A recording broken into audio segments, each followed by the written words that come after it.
Hello everyone, welcome back. तो देखिए, कल है आपका कंप्यूटर साइंस का पेपर 1। आई होप आप लोगों की स्टडी हो गई होगी। तो मैं आज कुछ ऐसी इंपॉर्टेंट चीज़ें बताने वाला हूँ और कुछ चीज़ें मैं आप लोगों को रिवाइज करके देने वाला हूँ। और कुछ लोगों का कहना था कि उनको 5 मार्क्स के जो क्वेश्चंस है जो कि प्रोग्राम से रिलेटेड आते हैं उनका थोड़ा रिविजन चाहिए।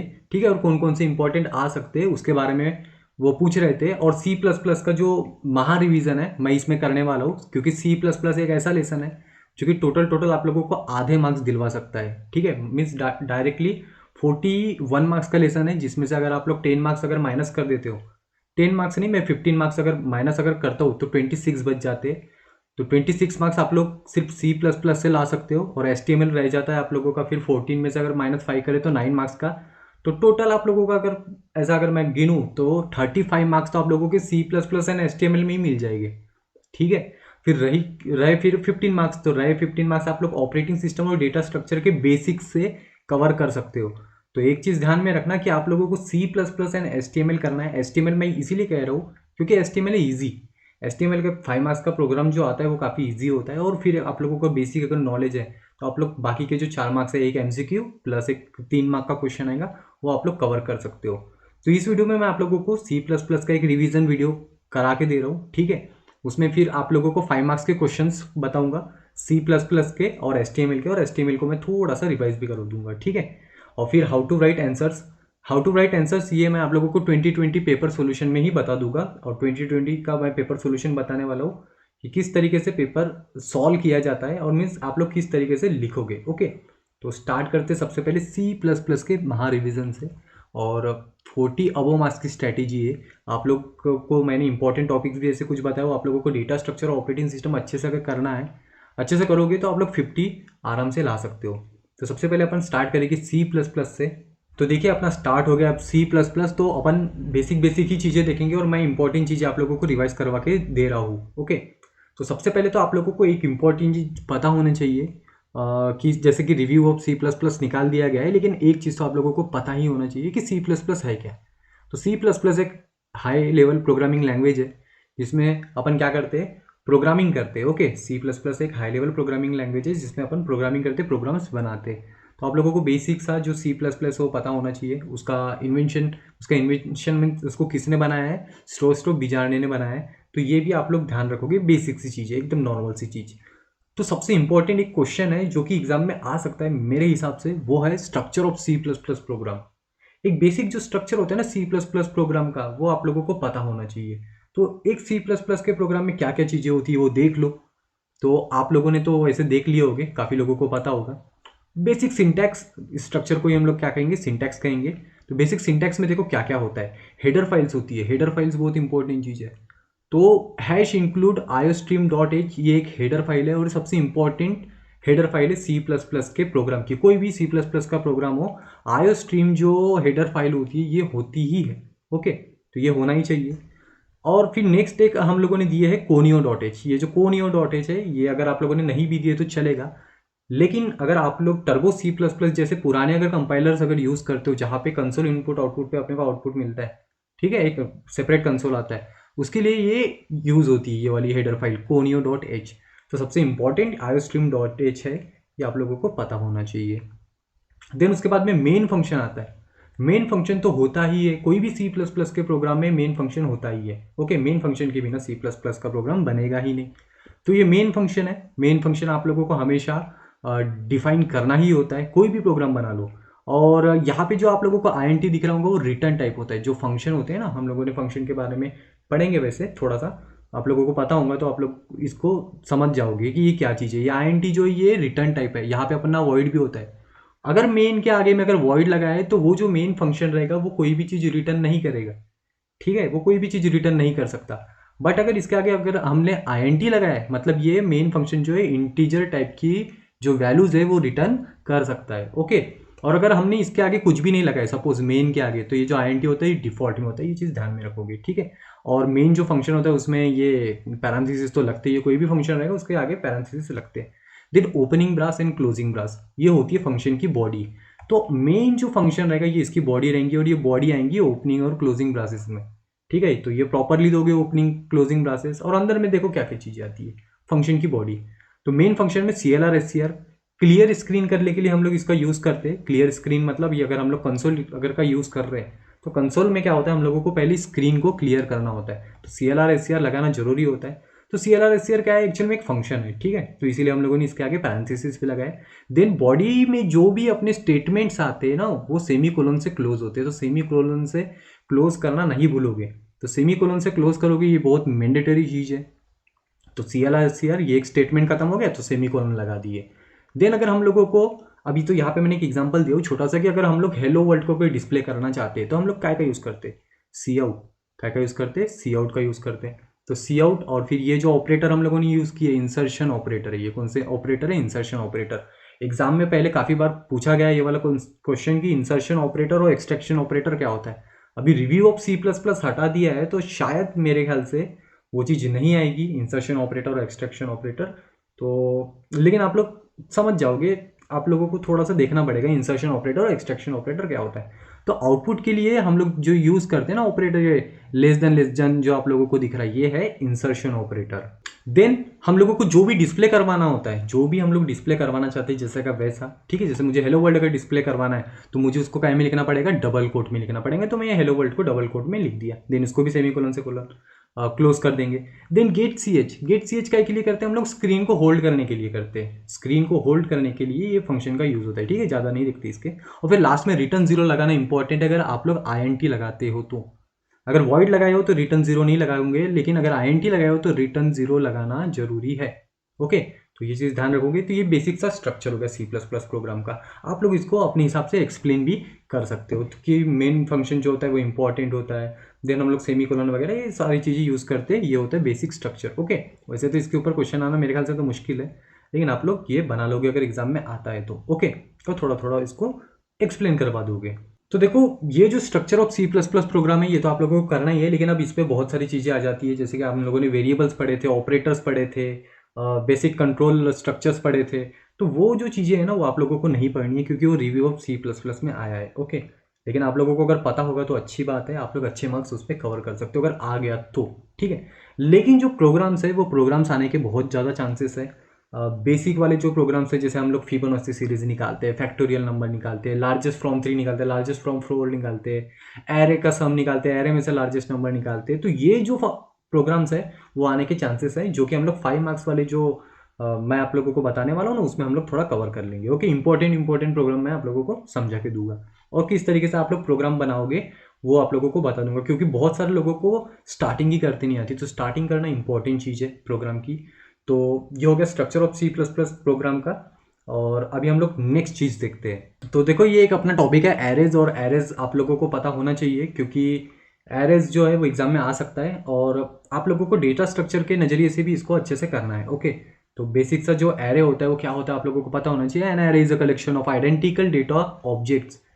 क्या होता है एरे, एरे करता क्या है, एरे एक्चुअल में एक डेटा टाइप है। क्या है, एक डेटा टाइप है जिसको हम लोग डिराइव डेटा टाइप कहते हैं। कौन सा टाइप डेटा टाइप कहते हैं, डिराइव डेटा टाइप कहते हैं, जिसमें हम लोग क्या करते हैं, एरे में क्या कर सकते हैं, एरे में हम लोग बहुत सारा डेटा क्या कर सकते हैं, स्टोर कर सकते हैं, लेकिन उसका जो टाइप रहेगा वो एक ही रहेगा, ठीक है, और जो भी उसमें डाटा रहेगा वो सिक्वेंशियल रहेगा। तो बेसिक सी उसकी डेफिनेशन आप लोग देख लो, an array is the collection of identical data objects which are stored in consecutive memory locations under common variable name.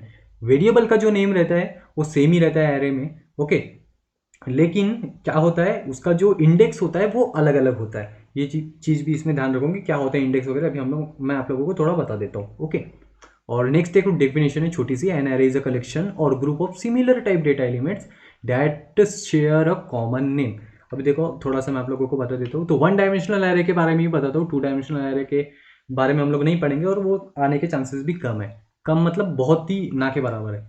तो the array in which elements are reference by using only one subscript is called 1 dimensional array. जिसमें हम लोग 1 subscript use करते हैं उसको हम लोग 1 dimensional array कहते हैं। और 1 सबस्क्रिप्ट क्या होता है वो देखते हैं। तो डिक्लेयर कैसे करते हैं एरे को ये आप लोगों को आना चाहिए। तो सिंटैक्स देखो, सबसे पहले डेटा टाइप। एज यूजुअल जब से हम लोग वेरिएबल डिक्लेयर करते हैं ना वैसे एरे को डिक्लेयर करते हैं। तो डेटा टाइप आप लोग दोगे जो भी होगा, INT हो सकता है, कैर हो सकता है, फ्लोट हो सकता है, डबल हो सकता है, कौन सा भी हो सकता है। ओके, एरे का नेम, एरे का नेम तो आप लोगों को पता है, जैसे वेरिएबल नेम के जो रूल्स होते हैं ना, आप लोग नंबर से स्टार्ट नहीं कर सकते, कोई भी और दूसरा ऑपरेटर से स्टार्ट नहीं कर सकते, वैसे ही ये इसके भी सेम रूल्स हैं। तो एरे का नेम आप लोग कोई भी दे सकते हो। एरे का नेम आप लोग कोई भी दे सकते हो और फिर उसके बाद में आप लोगों को स्क्वायर ब्रैकेट देना होता है। क्या देना होता है? Square bracket. तो ये जो स्क्वायर ब्रैकेट होता है ना, ये है सबस्क्रिप्ट। क्या है? सबस्क्रिप्ट। और उसके अंदर में रहता है साइज, कि मतलब आप लोगों को एरे में कितना डेटा स्टोर करना है। तो यहाँ पे आप लोग साइज दोगे। और एग्जाम्पल देखो, INT A ऑफ 5 लिखा हूँ मैंने। क्या लिखा हूँ? A ऑफ 5 स्क्वायर ब्रैकेट में 5 लिखा है। तो 5 कितना है? साइज है। 5 क्या है? 5 है साइज। तो मैं इस एरे में 5 एलिमेंट्स क्या कर सकता हूँ? स्टोर कर सकता हूँ। क्या कर सकता हूँ मैं? 5 एलिमेंट्स स्टोर कर सकता हूँ। तो एक चीज ध्यान रखोगे, जो भी नेम होते हैं, ठीक है, अभी मैं एग्जांपल से आप लोगों को समझा के देता हूँ। देखो यहाँ पे देखो, आप लोग जैसे कि देख पा रहे होगे, ये है नेम, ये एरे का नेम है A ऑफ 5। और ये जो है सबस्क्रिप्ट है, ये जो 5 है सबस्क्रिप्ट है, इसको साइज कहते हैं हम लोग। और ये है सबस्क्रिप्टेड वेरिएबल। छोड़ो इस सबको, इनिशियलाइज कैसे करते हैं वो देख लो। हम लोग एरे में वैल्यू कैसे दे सकते हैं, तो देखो ये एक तरीका है, INT A ऑफ 5। अगर मुझे एरे में अगर डेटा स्टोर करना है, अब इसका साइज कितना है? 5 है। तो मैं इसमें 5 एलिमेंट्स क्या कर सकता हूँ? स्टोर कर सकता हूँ। तो जैसे अगर मुझे इसमें 5 एलिमेंट्स स्टोर करने हैं, वो भी कंपाइल टाइम में, ठीक है, जिसको हम लोग स्टैटिक इनिशियलाइजेशन कहते हैं, उसके लिए क्या करना पड़ेगा? 20 आप लोगों को ओपनिंग क्लोजिंग ब्रासेस देने पड़ेंगे इक्वल्स टू के बाद में। और फिर आप लोग यहाँ पे 20, 35, 17, 45, 12, ये जैसे मैंने नंबर दिया हो वैसे आप लोग नंबर स्टोर कर सकते हो। ठीक है, नंबर स्टोर कर सकते हो, या फिर कैरेक्टर भी आप लोग यूज़ कर सकते हो, अगर आप लोगों ने कैरेक्टर टाइप का एरे अगर आप लोगों ने डिक्लेयर किए हो तो। ओके, तो आप लोग जब डिक्लेयर करते हो ना इसको INT ऑफ 5, तभी यहाँ पे आप लोगों को इक्वल्स टू लगा के ये डेटा को क्या करना होता है? इनिशियलाइज करना होता है एरे में। ओके, तो यह बेसिकली आप लोग कम ही यूज़ करते हो, लेकिन आप लोग अगर सबसे ज़्यादा अगर कोई यूज़ करते हो तो वो होता है रन टाइम इनिशियलाइजेशन। कौन सा होता है? Run time initialization. और बहुत इंपॉर्टेंट है, इसके ऊपर प्रोग्राम आ ही सकता है कोई ना कोई, तो इसका यूज़ होगा ही। तो अगर आप लोगों को अगर इस एरे में अगर 5 एलिमेंट्स क्या करना है? स्टोर करना है, वो भी सीन के यूज़ से, कीबोर्ड से आप लोग एंटर करोगे, तो उसके लिए आप लोगों को क्या करना पड़ेगा? आप लोगों को लूप चलाना पड़ेगा। क्या करना पड़ेगा? लूप चलाना पड़ेगा। तो मैं एक एक वेरिएबल ले लूँगा, तो लूप में मैं क्या करूँगा? को इनिशियलाइज कर दूंगा 0 से। और मैं 0 से क्यों इनिशियलाइज करूँगा वो देखो, मैं बताता हूँ आप लोगों को। को मैं इनिशियलाइज कर दूंगा 0 से, और की वैल्यू लेस देन 5 होना चाहिए। ठीक है, की वैल्यू लेस देन 5 होना चाहिए, तब तक हम लोग क्या करेंगे? मतलब ये जो लूप है उसको चलाएंगे। ठीक है, तो देखिए एक्चुअल में हम लोग क्या कर रहे हैं? A ऑफ I लिखे हैं यहाँ पे। क्या लिखे? सिन और A ऑफ I। तो I की वैल्यू देखो, पहले 0 रहेंगी, फिर 1 रहेगी, 2 रहेंगी, 3 रहेंगी, 4 रहेंगी, 5 रहेंगी क्या? नहीं रहेंगी, क्योंकि 5 में हम लोग क्या कर रहे हैं? कंडीशन को स्टॉप कर रहे हैं। तो देखो एक्चुअल में क्या होता है, एरे का जो नेम होते हैं वो इंडेक्स के जरिए होते हैं। ठीक है, एक तो नाम तो ए तो रहेगा ही उसका, लेकिन A ऑफ 1 में क्या रहेगा? देखो जी, जैसा ये वाला 20 है, ये 20 जो रहेगा, इसको अगर हम लोगों को डिस्प्ले करना है तो हम लोग क्या करेंगे? A ऑफ 1 के जरिए उसको डिस्प्ले करवाएंगे। 35 को अगर डिस्प्ले करना है तो A ऑफ 2 के जरिए करवाएंगे। लेकिन ऐसा नहीं, 1 2 3 4 5 ये ऐसा नहीं होता है। इंडेक्स जो रहता है वो 0 से स्टार्ट होता है। कहाँ से स्टार्ट होता है? 0 से स्टार्ट होता है इंडेक्स। तो 5 जैसे साइज है, तो 0 से अगर स्टार्ट होता है तो कहाँ तक जाएगा? वो 4 तक ही जाएगा। तो इसीलिए हम लोगों ने यहाँ पे लेस देन 5 लिखे। ओके, क्योंकि यहाँ पे 5 साइज है और कहाँ से स्टार्ट हो रहा है? 0 से हो रहा है। तो 0 से लेके 4 तक कितने एलिमेंट्स हो जाते हैं? 4 एलिमेंट्स होते हैं, 5 एलिमेंट्स हो जाते हैं। डेट्स वाई हम लोगों ने इस तरीके का यहाँ पे इनिशियलाइजेशन की है। तो अगर हम लोगों को रन टाइम अगर इनिशियलाइजेशन करना है तो हम लोगों को इस तरीके का स्टेटमेंट, ऐसा लूप हम लोगों को बनाना पड़ेगा। ओके, तो ये देख लोगे आप लोग। देन देखो, ये यहाँ पे आप लोगों को मैंने इसमें दिखाया हो, तो देखो अगर मैं यहाँ पे फर्स्ट नंबर को अगर डिस्प्ले कराना चाहता हूँ तो देखो A ऑफ 0, A ऑफ 1, ये ऑफ 1 है, ये ऑफ 2 है, ये ऑफ 3 है, ये ऑफ 4 है। ओके, तो इस तरीके से आप लोग डिस्प्ले करवा सकते हो और उसका यूज़ कर सकते हो। तो ये हो गया एरे। और मल्टी डायमेंशनल एरे तो हम लोगों को देखना नहीं है। देन अभी हम लोग नेक्स्ट टॉपिक देखते हैं, एरे से रिलेटेड। और एरे से रिलेटेड आप लोगों को प्रोग्राम आ सकते हैं। ओके, तो एरे से रिलेटेड आप लोगों को कौन सा प्रोग्राम आ सकता है, और ये एग्जाम में आया है। Write a program in C++ to find the sum and average of N different numbers. 2020 में ही आया है ये वाला। एन डिफरेंट नंबर्स का आप लोगों को सम निकालना होता है और एवरेज निकालना होता है। तो एन नंबर्स, आप लोग तो एन नंबर्स के लिए बहुत सारे वेरिएबल्स तो डिक्लेयर नहीं कर सकते, इसीलिए हम लोग क्या का यूज़ करते हैं? एरे का यूज़ करते हैं। तो एरे का यूज़ करके ही आप लोगों को एक प्रोग्राम बनाना है। बहुत सिंपल सा प्रोग्राम है। वो जो पेपर है, मैं 5 मार्क्स वाले प्रोग्राम इसको एक्सप्लेन करके दूंगा। ठीक है, एक और प्रोग्राम आता है लार्जेस्ट फ्रॉम एन नंबर्स वाला। तो ये भी आप लोगों को करना है। ये आप लोग देख लोगे लार्जेस्ट फ्रॉम एन नंबर्स का। मैंने ऑलरेडी ये जो नोट्स है ये सारे मैंने अपने टेलीग्राम ग्रुप पे सेंड कर चुका हूँ, और वहाँ से आप लोग ये देख सकते हो। ओके, देन इसके बाद में इंपॉर्टेंट टॉपिक है पॉइंटर्स। पॉइंटर्स क्या होता है? पॉइंटर्स बहुत ही बेसिक सी चीज़ है और बहुत ही सिंपल सी चीज़ है, लेकिन आप लोग उसको बहुत कंफ्यूज कर देते हो। तो पॉइंटर्स क्या करता है? पॉइंटर्स एड्रेस होल्ड करता है। क्या करता है? एड्रेस होल्ड करता है किसी और वेरिएबल का। ठीक है। उसी के जरिए हम लोग क्या कर सकते हैं, फिर पॉइंटर के जरिए हम लोग दूसरे वेरिएबल के डेटा को एक्सेस कर सकते हैं, उसमें हम लोग चेंजेस कर सकते हैं। ठीक है, तो पॉइंटर्स बहुत सिंपल में आप लोग ध्यान रखो, पॉइंटर की डेफिनेशन याद रख लो। Pointer is a derived data type. क्या है, ये भी डिराइव्ड डेटा टाइप है।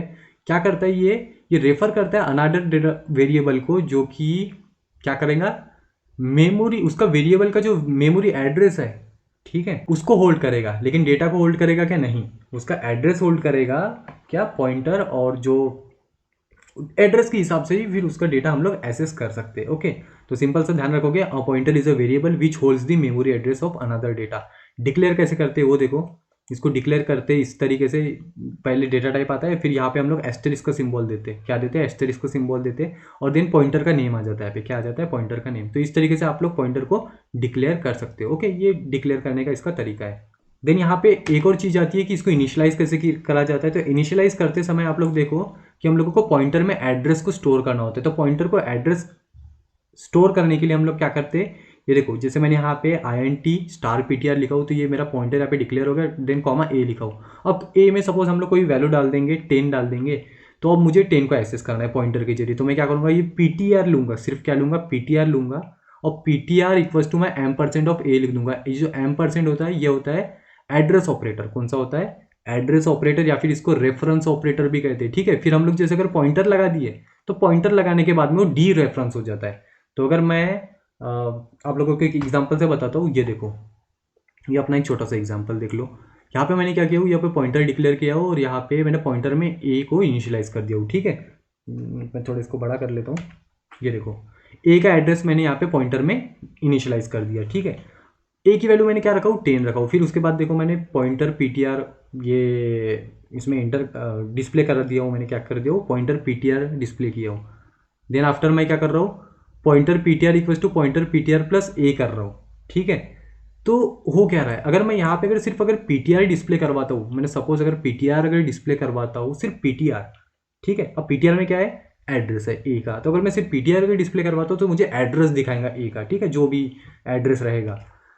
लेकिन अगर फिर मैं अगर पॉइंटर लगा देता हूँ, तो वो क्या दिखाएंगे, डायरेक्ट 10 वैल्यू दिखा देंगे, उसको डी रेफरेंस कर देगा, ये जो ऑपरेटर है उसको डी रेफरेंस कर देगा, और उसका फिर हम लोग डायरेक्टली वैल्यू देख सकते हैं, किसके थ्रू, एड्रेस के थ्रू। तो यही होता है पॉइंटर, ज़्यादा इसको देखने की जरूरत नहीं है। ओके, देन इसके बाद में है फंक्शंस टॉपिक। कौन सा है, फंक्शंस टॉपिक है, और फंक्शंस टॉपिक जो है वो इंपॉर्टेंट है। और पॉइंटर्स में एक और चीज़ आ जाती है, call by reference. Call by reference आप लोग थोड़ा देख लोगे, वैसे आने के चांसेस उसके कम है, लेकिन थोड़ा देख लोगे। ओके, तो कॉल बाय रेफरेंस का मैं आप लोगों को छोटा सा एग्जांपल बता देता हूँ। ये देखो, कॉल बाय रेफरेंस में क्या होता है, आप लोगों को फंक्शंस पढ़ना पड़ेगा इसके पहले। ओके, फंक्शंस मैं अभी फिलहाल नहीं बता रहा हूँ, फंक्शन से रिलेटेड प्रोग्राम भी आ सकते हैं। फंक्शंस का अगर मैं लेता हूँ तो अभी वो लंबा हो जाएगा लेक्चर। ओके, लेकिन फंक्शन से रिलेटेड प्रोग्राम भी आते हैं, तो उसके लिए आप लोगों को थोड़ा फंक्शंस को देखना पड़ेगा। तो ये जो एक एग्जाम्पल मैंने यहाँ पे लिखा हो, इसमें मैं आप लोगों को थोड़ा सा एक्सप्लेन करने की कोशिश करता हूँ। यहाँ पे देखो, मैंने क्या किया हो, एक मेन फंक्शन बनाया हो, और यहाँ पे एक देखो, यहाँ पे मैंने अंदर में मेन फंक्शन के अंदर में एक फंक्शन डिक्लेयर किया हो, वॉइड चेंज नाम का। क्या किया हो, वॉइड चेंज नाम का एक फंक्शन डिक्लेयर किया हो। मेरे पास एक प्रोग्राम है, वो प्रोग्राम से आप लोगों को समझ में आ जाएगा। ये अपने पास एक प्रोग्राम है। ये देखो, आप लोगों ने स्वैपिंग वाला एक प्रोग्राम देखे होंगे। अगर हम लोगों को स्वैप करना है ए और बी की वैल्यू, वो भी फंक्शंस के थ्रू, तो कैसे किया जाता है। तो देखो, यहाँ पे मैंने क्या किया हो, एक फंक्शन डिक्लेयर किया हो, देखो, वॉइड स्वैप नाम का, जिसमें मैंने इंटीजर पॉइंटर एक्स और इंटीजर पॉइंटर वाई टाइप के आर्गुमेंट्स लिए हो। ओके, पॉइंटर एक्स और पॉइंटर वाई अपने यहाँ पे आर्गुमेंट्स है, और फिर मैं यहाँ पे क्या कर रहा हूँ, पास कर रहा हूँ, क्या कर रहा हूँ, ए और बी का एड्रेस पास कर रहा हूँ। क्या कर रहा हूँ, ए और बी का एड्रेस पास कर रहा हूँ। देन जब कॉल होगा तो देखो क्या होगा, कॉल होगा तो क्या होगा, पॉइंटर एक्स और पॉइंटर वाई लिखे, यहाँ पे तो एड्रेस आने वाला है, क्या आने वाला है, एड्रेस आने वाला है। अगर मैं यहाँ पे डायरेक्ट ए और बी लिखता, तो ए और बी की वैल्यू कॉपी होके फंक्शन को पास होती है, लेकिन यहाँ पे क्या हो रहा है, एड्रेस जा रहा है। तो एड्रेस में सारी छेड़खानी होगी, जो भी हम लोग यहाँ पे चेंजेस करने वाले, यहाँ पे हम लोगों ने जो भी चेंजेस किए, वो चेंजेस कहाँ पे होंगे, एड्रेस में चेंजेस हो गए। तो एड्रेस में चेंजेस हो गए, तो यहाँ पे हम लोग जो भी चेंजेस करेंगे, वो एक्चुअल जो वैल्यूज रहेगी उस पर इफेक्ट डालेंगे। यही चीज़ है कॉल बाय रेफरेंस में, कि हम लोग एड्रेस पास करते हैं, इसमें क्या करते हैं, एड्रेस पास करते हैं, जिसकी वजह से एक्चुअल वैल्यूज पे इफेक्ट पड़ता है। तो हम लोग अगर फंक्शन में अगर कुछ चेंजेस कर रहे हैं, तो एक्चुअल जो 10 और 20 जो मेन फंक्शन में जो रहेंगे वेरिएबल्स, उसकी वैल्यू क्या हो जाएंगी, चेंजेस हो जाएंगी, क्योंकि हम लोगों ने एड्रेस से चेंजेस किए। अगर हम लोग कॉल बाय वैल्यू अगर कर रहे हैं मतलब एड्रेस वगैरह नहीं दे रहे तो इस पर कोई इफेक्ट नहीं पड़ेगा, क्योंकि इसकी वैल्यू क्या हो जाती है, कॉपी होके फंक्शन में जाती है। तो फंक्शन में हम लोग जो भी चेंजेस करेंगे इस पर कोई इफेक्ट नहीं पड़ेगा। ओके, तो थोड़ा सा मैंने फंक्शंस के बारे में आप लोगों को बता दिया। तो फंक्शंस आप लोग देख लोगे, फंक्शंस का वैसे बहुत बड़ा टॉपिक है, तो बस इतना ही आप लोगों को देखना है। ये थोड़ा बेसिक सा हो गया, जो पार्ट हो गया ना ये थोड़ा बेसिक सा पार्ट हो गया। अब हम लोग मेन टॉपिक के तरफ आ जाते हैं अपने object oriented programming. Okay, object oriented programming क्या होती है, मैं आप लोगों को इंपॉर्टेंट चीज़ें बताता हूँ कि ऑब्जेक्ट ओरिएंटेड प्रोग्रामिंग में आप लोगों को पढ़नी क्या है। तो सबसे पहले ना आप लोगों को प्रोसीजर ओरिएंटेड प्रोग्रामिंग क्या होती है वो भी आप लोगों को पता होना चाहिए। ऐसे प्रोग्राम्स जो जहाँ पे हम लोग ऑब्जेक्ट क्रिएट नहीं करते और डायरेक्टली सिक्वेंशियली उसका चलता है, और उसको हम लोग कहते हैं प्रोसीजर ओरिएंटेड प्रोग्रामिंग। सिंपल सी चीज़ है। और जहाँ पे हम लोग ऑब्जेक्ट बनाते हैं, ठीक है, जहाँ पे क्लासेस वगैरह का हम लोग यूज़ करते हैं वो होती है object oriented programming. Procedure oriented programming देखो, in the procedure oriented approach the problem is viewed as a sequence of things to be done such as a reading, calculating and printing. तो देखो procedure oriented programming क्या होता है, हम लोग सीधे सीधे से प्रोग्राम्स बनाते हैं, ठीक है, मतलब किसी एक पर्टिकुलर ऑब्जेक्ट के ऊपर हम लोग काम नहीं करते, एक सीक्वेंस में ही हम लोग इसको देख सकते हैं। और हम लोगों को यहाँ पे अगर कोई अलग अलग चीज़ों के ऊपर अगर वर्क करना है तो हम लोगों को यहाँ पे फंक्शंस बनाने पड़ते हैं, बहुत सारे फंक्शंस बनाने पड़ते हैं। ओके, लेकिन यहाँ पे ना प्रॉब्लम क्रिएट्स होती है, और प्रॉब्लम क्या क्रिएट्स होती है हम लोग अभी देखेंगे। तो देखो इसकी मैंने कैरेक्टरिस्टिक्स दिया हूँ, ये कैरेक्टरिस्टिक्स आप लोग देख लोगे। जैसे emphasis is on doing thing algorithms, तो अल्गोरिदम्स के ऊपर हम लोगों को ज़्यादा डिपेंड रहना पड़ता है। Large programs are divided into smaller programs known as function. अगर बड़े प्रोग्राम्स है तो हम लोग उसको फंक्शंस में कन्वर्ट करते हैं, फंक्शंस के जरिए हम लोग लार्ज प्रोग्राम्स को क्या करते हैं, डिवाइड करते हैं, ठीक है, जिससे ज़्यादा कंफ्यूजन ना हो। Most of the function share global data, यहाँ पे ग्लोबल डेटा शेयर होता है, ये सबसे बड़ा प्रॉब्लम है यहाँ पे। कहाँ पे, प्रोसीजर ओरिएंटेड प्रोग्रामिंग में। Then function transfer data from one form to another, ये जो है ना फंक्शन एक दूसरे से डेटा क्या करते हैं, शेयर करते हैं, तो ये एक प्रॉब्लम है यहाँ पे। और यहाँ पे क्या होता है, employs top down approach in program, तो जो भी यहाँ पे फ्लो होता है प्रोग्राम का वो टॉप डाउन होता है। टॉप से मतलब ऊपर से नीचे की ओर ये एग्जीक्यूट होता है। तो इसके कुछ ड्रॉबैक्स है, ये ड्रॉबैक्स आप लोग देख लोगे। इसी ड्रॉबैक्स को हटाने के लिए हम लोग क्या करते हैं, ऑब्जेक्ट ओरिएंटेड प्रोग्रामिंग का यूज़ करते हैं। तो देखो यहाँ पे बहुत सारी थ्योरी दिया हूँ मैंने ऑब्जेक्ट ओरिएंटेड प्रोग्रामिंग में। मैं आप लोगों को सिंपल सिंपल सा बता देता हूँ कि ऑब्जेक्ट ओरिएंटेड प्रोग्रामिंग में हम लोग एक्चुअल में जो फंक्शंस है वो फंक्शंस वगैरह को एक क्लास में बनाते हैं। काय में बनाते हैं, क्लास में बनाते हैं, और वो ये उसको बाउंड करके रखती है। क्लास क्या करती है, उसको फंक्शंस को सारों को बाउंड करके रखती है। और यहाँ पे हम लोग अलग अलग सेपरेट क्लासेस बना सकते हैं, और सेपरेट क्लासेस में अलग अलग फंक्शंस और अलग अलग डेटा हो सकता है। और उसमें जो हम लोग डेटा रखते हैं क्लासेस में वो सिक्योर रहता है, ठीक है, मतलब वो इधर की उधर हम लोग उसको मूव नहीं कर सकते। हम लोग चाहे तो उसको पब्लिक कर सकते हैं या फिर हम लोग उसको सिक्योर भी कर सकते हैं, लेकिन प्रोसीजर ओरिएंटेड प्रोग्रामिंग में हम लोग उसको सिक्योर नहीं कर सकते। तो इसकी थोड़ी कैरेक्टरिस्टिक्स देख लो, डेफिनेशन देख लो। सबसे पहले इसकी डेफिनेशन है कि, एक सेकेंड, ये एग्जाम में आ सकती है डेफिनेशन, तो इसको थोड़ा आप लोग देख लो कि we define object oriented programming as an approach that provides a way of modularising programs by writing partition memory area for both data and function that can be used as template for creating copies of such modules are demand। अब देखो मैं आप लोगों को एक simple सी चीज़ बता देता हूँ कि हम लोग जो प्रोसीजर ओरिएंटेड प्रोग्रामिंग में देख रहे थे उसमें क्या होता है, सिर्फ डेटा जो रहता है उसी के लिए मेमोरी अलॉट होती है, लेकिन जो फंक्शंस रहते हैं उसके लिए सेपरेट मेमोरी अलॉट नहीं होती।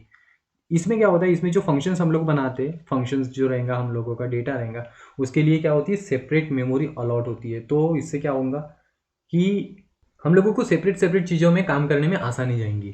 तो बेसिक कंसेप्ट आप लोगों को पता होना चाहिए उसका। और ये बेसिक कुछ कंसेप्ट्स हैं जो कि ऑब्जेक्ट ओरिएंटेड प्रोग्रामिंग में यूज़ होते हैं, जैसे ऑब्जेक्ट्स, क्लासेस, ये तो आप लोगों को पता ही है। इनहेरिटेंस हम लोगों को पढ़ना है, पॉलीमॉर्फिज्म पढ़ना है, डेटा एब्स्ट्रक्शन, इनकैप्सुलेशन, मतलब डेटा एब्स्ट्रक्शन और इनकैप्सुलेशन मतलब हम लोग जो बाइंड करते हैं वो उसके बारे में, ठीक है। फिलहाल इसके बारे में ज़्यादा नहीं देखते। क्लासेस क्या होती है आप लोगों को पता होना चाहिए। क्लासेस के ऊपर क्वेश्चन आता है कि हाउ टू डिफाइन क्लासेस, और उसका बेसिक स्ट्रक्चर क्लास का क्या होता है वो आप लोगों को पता होना चाहिए। So a class is user defined data type. तो क्लास क्या है कि यूजर डिफाइंड डेटा टाइप है, उसकी डेफिनेशन देख लो आप लोग। A class is a way to bind the data and its associate function together. तो फंक्शंस और डेटा को बाइंड करने के लिए हम लोग जनरली क्लासेस का यूज़ करते हैं। ओके, तो नेक्स्ट मैं आप लोगों को बता दूं कि इसको डिफाइन कैसे करते हैं। तो क्लास को डिफाइन करना बहुत आसान है। सबसे पहले क्लास एक कीवर्ड होता है, क्लास कीवर्ड देना जरूरी है। क्लास कीवर्ड देने के बाद में क्लास का नेम होता है। क्लास का नेम आप लोग कैसा भी दे सकते हो, ओके। लेकिन क्लास का नेम आप देते समय आप लोगों को वही चीज़ें ध्यान रखना कि क्लास का नेम एक परफेक्ट नेम होना चाहिए, लॉजिकली सही होना चाहिए, ओके। देन उसके बाद में ओपनिंग ब्रास और क्लोजिंग ब्रास आते हैं, ठीक है। ये यहाँ पे क्लास की बॉडी रहेंगी। और ओपनिंग क्लोजिंग ब्रास के अंदर देखो दो पार्ट्स होते हैं, ओके। यहाँ पे देखो एक प्राइवेट पार्ट है और एक पब्लिक पार्ट है। तो देखो प्राइवेट पार्ट में भी आप लोग डेट वेरिएबल डिक्लेयर कर सकते हो, फंक्शन डिक्लेयर कर सकते हो। अब जो भी प्राइवेट पार्ट्स जो रहेंगे वो दूसरा कोई क्लास, दूसरा कोई फंक्शन यूज नहीं कर सकता, ओके। सिर्फ ये क्लास के फंक्शन ही इसको यूज कर सकते हैं, ठीक है। मतलब जो भी फंक्शंस रहेंगे पब्लिक वाले, ये सिर्फ इसी को यूज कर सकते हैं। लेकिन बाहर के कोई यूज कर सकते हैं कि नहीं यूज कर सकता। लेकिन जो पब्लिक रहेगा वो बाहर के यूज कर सकते हैं। तो आप लोग, एक प्राइवेट सेक्शन होता है, पब्लिक सेक्शन होता है इसमें, जिसमें प्राइवेट सेक्शन में भी वेरिएबल आप लोग डिक्लेयर कर सकते हो, फंक्शन डिक्लेयर कर सकते हो। पब्लिक सेक्शन में भी वेरिएबल डिक्लेयर कर सकते हो, फंक्शन डिक्लेयर कर सकते हो।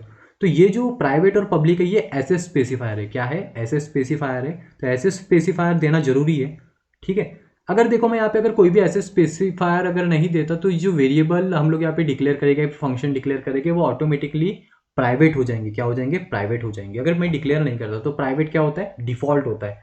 देन अगर मैं पब्लिक अगर लिखता हूँ तो वो पब्लिक हो जाएंगे। और जैसे ऐसे स्पेसिफायर हम लोग लिखेंगे तो इसके आगे कोलन लगाना जरूरी है, सेमी कोलन नहीं, कोलन, ओके। देन क्लास आप लोग जब एंड करोगे तो इसके आगे सेमी कोलन लगाना जरूरी है। ये क्या करता है? ये टर्मिनेट करता है क्लास को। तो ये भी आप लोगों को देखना पड़ेगा। अब इसकी बहुत सारी थ्योरी है, आप लोग थोड़ा थोड़ा पढ़ लोगे इसकी थ्योरी। और क्लास का एग्जांपल भी देख लोगे, ऑब्जेक्ट के बारे में देख लोगे थोड़ा सा। Objects are basic run type entities होती है। ऑब्जेक्ट क्या होते हैं? बेसिक रन टाइम एंटिटीज होती है। अब देखो हम लोग जैसे बहुत सारे प्रोग्राम बनाते हैं, हम लोग जब एडवांस प्रोग्रामिंग करते हैं तो उसमें सारी चीज़ें ऑब्जेक्ट से रिलेटेड ही करते हैं। क्योंकि हम लोगों को कोई एक पर्टिकुलर प्रॉब्लम के ऊपर अगर वर्क करना होता है तो हम लोगों को बहुत सारे ऑब्जेक्ट्स के ऊपर वर्क करना होता है। तो वो क्या होते हैं? वो एक बेसिक रन टाइम। अब जैसे मैं एक एरिया निकाल रहा हूँ, ट्राइंगल का एरिया निकाल रहा हूँ, तो ट्राइंगल क्या है? एक ऑब्जेक्ट है। अब मैं वहाँ पे उसके क्या कर सकता हूँ? ट्राइंगल क्या है? ट्राइंगल सपोज एक क्लास है और मैं उसके ऑब्जेक्ट्स बना सकता हूँ, ठीक है, बहुत सारे। तो एक बेसिक रन टाइम एंटिटी है। वो क्या क्या हो सकते हैं वो देखो। दे मे रिप्रेजेंट अ पर्सन, वो पर्सन को रिप्रेजेंट कर सकते हैं, प्लेस को रिप्रेजेंट कर सकती है वो एंटिटी, बैंक के अकाउंट को रिप्रेजेंट कर सकती है, कुछ भी जो है, ठीक है, बेसिक सी चीज़ें वो रिप्रेजेंट कर सकते हैं क्या? ऑब्जेक्ट, जिसको हम लोग क्या कहते हैं? रन टाइम एंटिटी कहते हैं। तो ये ऑब्जेक्ट है, इसको डिक्लेयर कैसे करते हैं वो देखो। ऑब्जेक्ट्स जो हम लोग मेनली डिक्लेयर करते हैं वो कहाँ पे करते हैं? हम लोग मेन फंक्शन में डिक्लेयर करते हैं, ओके। तो उसका सिंपल सा देख लो। जैसे हम लोग वेरिएबल डिक्लेयर करते हैं वैसे ऑब्जेक्ट डिक्लेयर करते हैं। ऑब्जेक्ट क्या है? ऑब्जेक्ट भी एक टाइप का वेरिएबल भी है। ऑब्जेक्ट क्या है? एक टाइप का वेरिएबल है, लेकिन उसका जो टाइप होता है, उसका जो डेटा टाइप होता है वो क्या होता है? क्लास होती है। जो भी आप लोग क्लास का बनाओगे उसका डेटा टाइप। फिर ये जो ऑब्जेक्ट आप लोग क्रिएट करोगे, तो ऑब्जेक्ट जैसे भी क्रिएट करोगे तो वो जो क्लास में आप लोगों ने डेटा दिए और फंक्शंस दिए हो उसके लिए मेमोरी अलॉट हो जाएंगी। सिंपल सी चीज़ है, ओके। अब अगर आप लोगों को एसेस करना है क्लास के मेंबर्स को, तो देखो आप लोग किस तरीके से एसेस कर सकते हो। तो आप लोग ने जो भी अगर अगर आप लोगों ने फंक्शन बनाए होंगे, आप लोगों ने जो भी फंक्शन बनाए होंगे क्लास में, तो अगर उसको अगर आप लोगों को कॉल करना है तो आप लोगों ने जो भी ऑब्जेक्ट क्लियर करोगे, जैसे मेरा एक्स जो है ऑब्जेक्ट क्रिएट हो गया है, तो मैं क्या करूँगा? एक्स डॉट गेट डाटा लिख दूंगा और पैरेंथेसिस दूंगा, जो भी मेरा फंक्शन का नेम रहेगा वो उस तरीके से, ठीक है। वैल्यू अगर पास करनी है तो मैं यहाँ पे वैल्यू भी पास कर सकता हूँ। तो एक्स डॉट गेट डाटा, इस तरीके से मैं फंक्शन को एक्सेस कर सकता हूँ, कॉल कर सकता हूँ, ओके। सेकेंड इंपॉर्टेंट थिंग जिसके ऊपर आप लोगों को 3 मार्क का क्वेश्चन आ सकता है, फिर 4 मार्क का क्वेश्चन आ सकता है, वो है member function can be defined in 2 places. मतलब डिफाइनिंग मेंबर फंक्शंस, जो मेंबर फंक्शंस रहते हैं क्लास के, उसको आप लोग किस तरीके से डिफाइन करते हो। तो 2 तरीके ही इसको डिफाइन करने के, एक है इनसाइड द क्लास डेफिनेशन और एक है आउटसाइड द क्लास डेफिनेशन। तो आप लोगों ने बेसिक से इनलाइन एक फंक्शन देखे होंगे, इनलाइन फंक्शन आप लोगों ने देखे तो आप लोगों को पता होगा। अब देखो मैंने एक क्लास बनाया, ये मैंने क्लास आइटम बनाया। अब यहाँ पे मैंने क्या किया? INT नंबर और फ्लोट कॉस्ट, एक डेटा मैंने यहाँ पे डिक्लेयर कर दिया। अब ये देखो मैंने यहाँ पे कोई भी ऐसे स्पेसिफायर नहीं दिया तो ये प्राइवेट में चले गए। अब मैंने पब्लिक सेक्शन में, हम लोग जनरली पब्लिक सेक्शन में फंक्शंस को डिक्लेयर करते हैं, ये चीज़ ध्यान रखोगे। तो देखो मैंने यहाँ पे एक फंक्शन डिक्लेयर किया, void get data INT A float B, ये एक फंक्शन डिक्लेयर किया। अब मैं इसको क्या करूँगा? यहाँ पे मैंने इसको डिफाइन तो नहीं किया, इसको मैं आउटसाइड डिफाइन कर दूंगा, ठीक है, वो बाद में देखेंगे। अब देखो यहाँ पे मैंने दूसरा फंक्शन डायरेक्ट मैंने डिफाइन कर दिया, यहाँ पे डिक्लेयर नहीं किया, डायरेक्ट डिफाइन कर दिया। देखो ये जो मैंने यहाँ पे सेमीकोलन लगाया वो ये डिक्लेयर है, ठीक है, ये फंक्शन प्रोटोटाइपिंग होती है, आप लोगों को थोड़ा पता होगा। अब यहाँ पे मैंने एक दूसरा फंक्शन बनाया पुट डेटा। पुट डेटा को मैंने यहाँ पे डिक्लेयर नहीं किया, अब यहाँ पे मैंने डायरेक्टली उसकी बॉडी बना दी है। बॉडी बना के और उसमें मैंने जो भी उसकी जो भी मुझको उसको एक फंक्शन की कोडिंग करनी है मैंने यहाँ पे कर दिया। मैंने यहाँ पे नंबर, ये सी आउट, ये सारा लिख दिया। तो ये क्या हो गया, ये इनसाइड क्लास डिफाइन हो गया, ठीक है। मतलब क्लास के अंदर में हमारा जो फंक्शन है वो डिफाइन हो गया, ठीक है। जो भी मेंबर फंक्शन है ये क्लास के इनसाइड में डिफाइन हो गया। तो ये इजी है, डायरेक्ट फंक्शन का नेम लिखोगे, सेमीकोलन नहीं लगाओगे, ओपनिंग कर्ली ब्रासेस दे दो और इसको डिफाइन कर दो। लेकिन एक चीज़ ध्यान रखोगे, ये सिर्फ सिंपल स्टेटमेंट्स के लिए ही हम लोग यूज़ कर सकते हैं, यहाँ पे आप लोग लूप वगैरह यूज़ नहीं कर सकते। इससे क्या होती है, प्रॉब्लम क्रिएट होती है। तो जब भी आप लोगों को अगर लॉन्ग कोडिंग करनी है फंक्शन की, लॉन्ग कोडिंग करते समय आप लोगों को आउटसाइड द क्लास उसको डिफाइन करना होता है। तो देखो आउटसाइड द क्लास कैसे डिफाइन करते हैं, और वही इंपॉर्टेंट है, ओके। तो देखो 2020 में क्वेश्चन भी आया है इसके ऊपर, आउटसाइड द क्लास डेफिनेशन के ऊपर। So the general form of member function definition outside the class is, देखो किस तरीके से किया जाता है। तो सपोज देखो मैंने ये फंक्शन जो ये डिफाइन कर दिया मैंने, get data float A B, okay.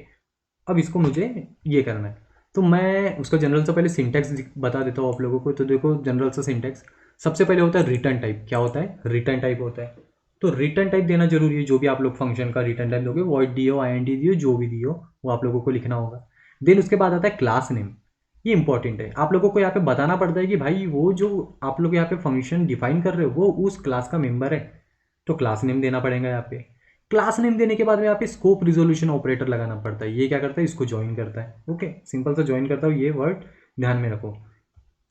तो स्कोप रिजोल्यूशन ऑपरेटर लगाओगे, मतलब डबल कोलन है, ये क्या है, डबल कोलन है। स्कोप रिजोल्यूशन ऑपरेटर लगाने के बाद में फंक्शन का नेम सिंपल और आर्गुमेंट डिक्लेरेशन, जो भी फंक्शन के आर्गुमेंट्स रहेंगे वो, और फिर उसके बाद में क्या आ जाएंगी, फंक्शन की बॉडी आ जाएंगी। तो इंपॉर्टेंट चीज क्या ध्यान रखोगे यहाँ पे, क्लास का नेम और स्कोप रिजोल्यूशन ऑपरेटर। फंक्शन का जो नेम रहेगा उसके पहले आप लोगों को लगाना है क्लास का नेम और फंक्शन का scope resolution operator, okay. Example दिए अपन ने, एग्जाम्पल आप लोग देख लोगे। हम लोग तो कुछ एग्जाम्पल वैसे देख लिया और कुछ ऐसे मेरे वीडियोस है जहाँ पे आप लोगों को एग्जाम्पल देखने मिल जाएंगे, ओके। सो ये हो गया आउटसाइड द क्लास डेफिनेशन। ये देखो एक छोटा सा प्रोग्राम बनाया है अपन ने क्लास से रिलेटेड, इम्पोर्टेंट नहीं है वैसे, दूसरा वाला देखते हैं। यहाँ पे एग्जाम्पल वैसे देना होता है। देखो यहाँ पे मैंने क्या किया हूँ, inside the function, inside the class और आउटसाइड द क्लास दोनों मैंने यहाँ पे डिफाइन किया हूँ। तो मैंने क्या किया हूँ, एक आइटम नाम की क्लास बनाया हूँ जिसमें मैंने एक नंबर और कॉस्ट जो है ये डेटा मैंने यहाँ पे डिक्लेयर किया हो, और फिर उसके बाद void get data I N T A float भी ये एक फंक्शन में यहाँ पे डिक्लेयर किया हूँ। देन पुट डाटा में मैं क्या करूँगा, ये डिस्प्ले करवा दूंगा नंबर और कॉस्ट को, ओके। उसके बाद मैंने क्या किया, ये अपने क्लास एंड हो गई। फिर ये जो फंक्शन है गेट डाटा वाला, इसको आउटसाइड द क्लास डिफाइन किया। तो सबसे पहले वॉइड आ गया, देन उसके बाद आइटम जो क्लास का नेम है वो आ गया, scope resolution operator, then get data, ये जैसा का वैसा गेट डेटा और INTA फ्लोट बी। देन उसके बाद यहाँ पे सेमीकोलन नहीं लगाऊंगे, नहीं तो लगा दूंगे।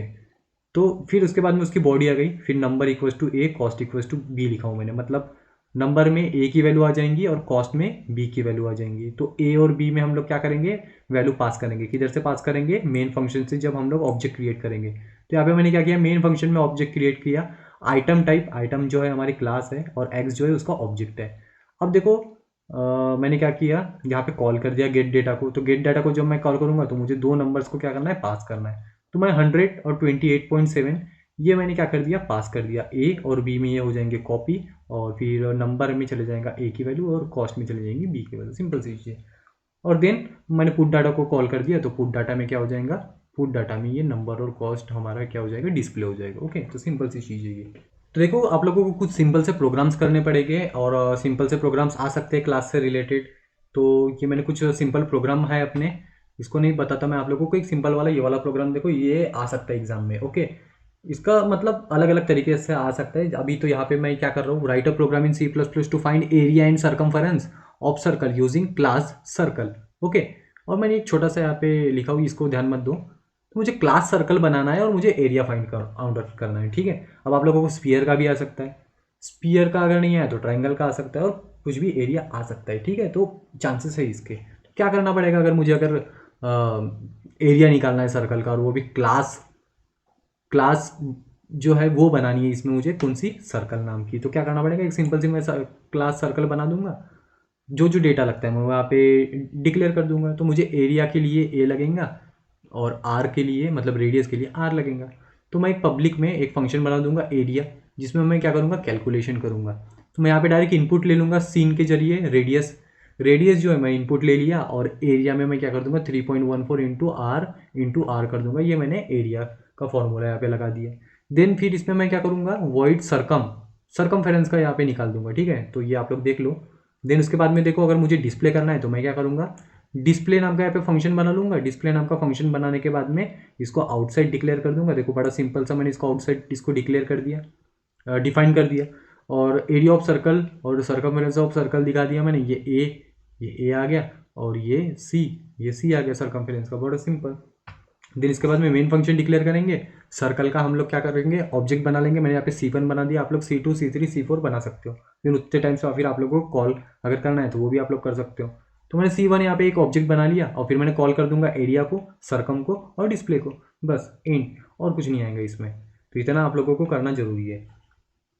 एक प्रोग्राम आता है एग्जाम में, ये आप लोगों को थोड़ा देखना पड़ेगा, find sum of digits 5 to 4 using class. नहीं, ये तो ऐसा भी सिंपल में भी पूछता है ये वाला प्रोग्राम, फिलहाल इसको बाद में देखेंगे।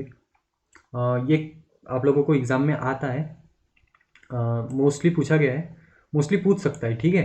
स्टैटिक डेटा मेंबर्स क्या होते हैं। So a data members of class can be qualified as static. The properties of static member variable are similar to that of static variable. देखो स्टैटिक वेरिएबल एक्चुअल में होता क्या है, इसके ना आप लोगों को कैरेक्टरिस्टिक्स आती है, ये कैरेक्टरिस्टिक्स आप लोग को पढ़ लोगे।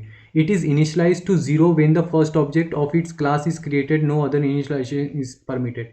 देखो हम लोगों को अगर कोई ऐसा डेटा यूज़ करना है, ठीक है, मतलब जिसकी वैल्यू हर कॉल के बाद चेंजेस ना हो, तो उसके लिए हम लोग स्टैटिक डेटा मेंबर का यूज़ करते हैं, जिसका डेटा क्या रहता है, स्टैटिक रहता है, ठीक है, मतलब वो चेंजेस नहीं होता। जैसे जैसे हम लोग ऑब्जेक्ट बनाते जाते हैं तो क्या होता है, वो डेटा चेंज होते रहता है। अगर हम लोगों ने अगर कोई डेटा क्रिएट किया है प्रोग्राम में तो लेकिन स्टैटिक डेटा मेंबर से क्या होता है, वो चेंज नहीं होता। तो ये जो 3 कैरेक्टरिस्टिक्स है ये ध्यान रखोगे। It is initialize to zero, तो जो भी हम लोग static data member data declare करेंगे उसको इनिशलाइज करना पड़ता है जीरो से। The first object of its class is created, no other initialization is permitted. तो एक no other initialization is permitted बोल रहा है, मतलब आप लोग इसको बाद में इनिशलाइज नहीं कर सकते। Only one copy of that member is created for the entire class. तो अगर एक क्लास में अगर आप लोगों का स्टैटिक डेटा मेंबर है तो वो उसकी एक ही कॉपी रहेंगी, ठीक है। आप लोगों के ऑब्जेक्ट चाहे जितने भी बार बनेंगे तो वो एक ही बार एक ही डेटा उसका रहेगा, वो फिर चेंजेस होते होएगा कब, अगर आप लोग उसको चेंज करते हो तो। लेकिन ऑब्जेक्ट आप लोग जब क्रिएट करोगे तो वो वापस जीरो नहीं होगा, ठीक है। It is visible only within the class but its lifetime is the entire program. तो क्लास में ही विजिबल होता है लेकिन पूरे प्रोग्राम में चलता ही है, ओके। तो बेसिक सी चीज़ मैंने यहाँ पे दिया हूँ, देखो static variable normally use to maintain values common to the entire. For example a static member can be used as a counter that records the occurrences of all the object. तो देखो जितने बार object हम लोग create करेंगे उतने बार अगर हम लोग इसका मैंने एक प्रोग्राम दिया हूँ, ये छोटा सा प्रोग्राम है, फिलहाल मैं इसको स्किप करता हूँ, इसको ज़्यादा देखने की जरूरत नहीं है, ओके। स्टैटिक मेंबर फंक्शन के बारे में भी आता है, इसकी भी कैरेक्टरिस्टिक्स पूछी जाती है, लेकिन वो भी आप लोगों को करने की ज़रूरत नहीं है। देन एरेज ऑफ ऑब्जेक्ट्स, ये भी आप लोगों को करने की ज़रूरत, वो एरेज ऑफ ऑब्जेक्ट्स तो आप लोग कर लोगे, ईजी है। फ्रेंडली फंक्शन के ऊपर क्वेश्चन पूछा गया है। फ्रेंडली फंक्शन आप लोगों को थोड़ा देखना पड़ेगा कि फ्रेंडली फंक्शन होते क्या है।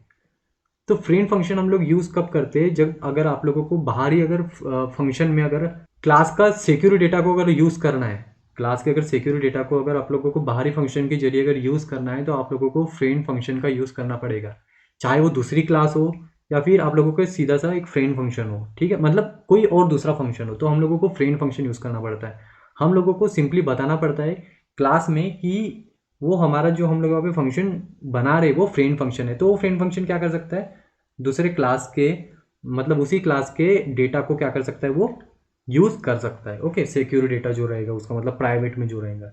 लेकिन अगर हम लोग दूसरा अगर कोई अगर ऐसा फंक्शन बनाते तो डायरेक्टली हम लोग डेटा को तो ऐसे नहीं कर सकते। अगर हम लोगों ने फ्रेंड अगर बताया है क्लास को कि भाई ये फ्रेंड है आपका, तो कर सकते हैं। तो सिंपल सा उसका इनिशियलाइजेशन देख लो, थ्योरी है काफ़ी सारी। इनिशियलाइज कैसे करते हैं, इनिशियलाइज मतलब डिक्लेयर कैसे करते हैं, पब्लिक सेक्शन में इसको डिक्लेयर करना होता है, ये चीज़ ध्यान रखोगे।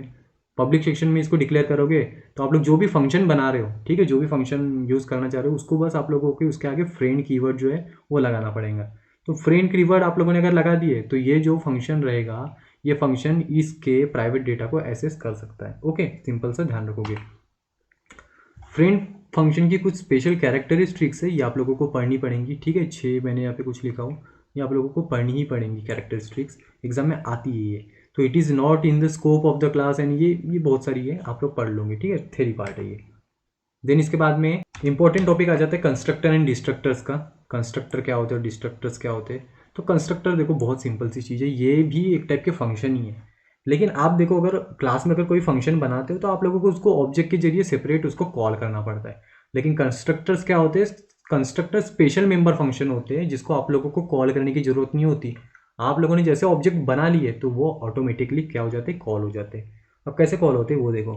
तो कंस्ट्रक्टर एक स्पेशल मेंबर फंक्शन, ठीक है, वो task is to automatic initialize the objects of its class. तो जैसे वो क्या कर जाएगा, ऑटोमेटिक इनिशियलाइज कर देगा ऑब्जेक्ट को। लेकिन कब करेगा, जब आप लोगों का कंस्ट्रक्टर डिक्लेयर होगा, ठीक है, मतलब आप लोग जब कंस्ट्रक्टर बनाओगे तब। तो कंस्ट्रक्टर कैसे बनते हैं वो देखो, और इसकी कुछ और मैंने पॉइंट्स लिखा हो। It is called constructor because of construct, oh no no, इसके रूल्स देख लो कुछ।